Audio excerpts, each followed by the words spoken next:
how to spot infections in children. This lecture is very important for every mother. Even if you're not a mother, you could be an aunt or you have a younger sibling. Even a father, this is very important because you, as a father, you could be the one that is at home with your child when these signs of infection sets in. I am Amy Thompson, a medical laboratory scientist, a wellness and health advocate. Mothers, fathers, if your child that is speaking normally suddenly starts sounding like a frog, the first thing you need to do is to check the throat.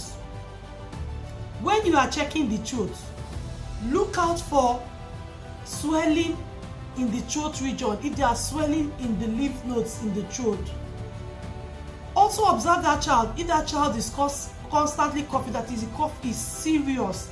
And then this other one I want to talk about is another ogbonge sign of a very serious infection, whereby the child's body is hot, but the hands and feet are very cold.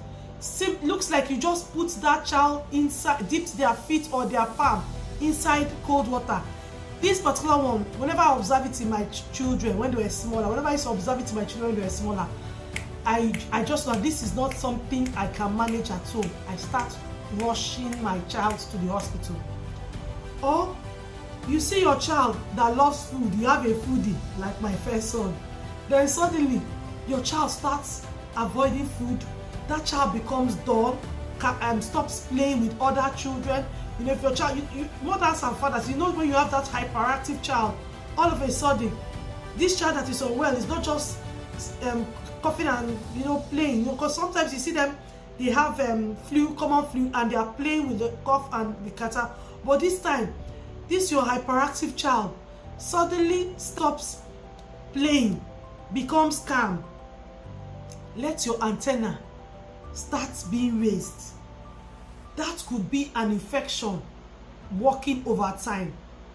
And especially when the child is avoiding food, it could be a sore throat that is cooking that the child cannot voice out, especially with kids that cannot communicate very well. Now, let's talk about your child had an injury in the house, or maybe they were playing in school, they had a little injury, they came back home, and you just washed it off and just took it like one of those things. After all, kids at that age, they play and they get injured. But once you notice that that injury has turned to red, that's pepper red, or suddenly it starts swelling like puff puff, just know that that injury, that wound, that injury may be crying for help. Okay, better start taking out your child to the hospital. It is not something you can manage at home. Or that some of us will even leave the injury till pus starts coming out.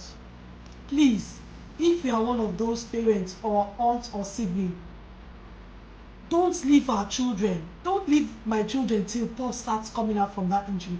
But if you have reached that stage, know that it is not something you can manage at home. Please, better take that child to the hospital because an infection has set in. It is better to carry that child to the hospital and be treated as an outpatient than that child being taken for admission, because prevention is better than admission. Oh. I don't know if you are like me.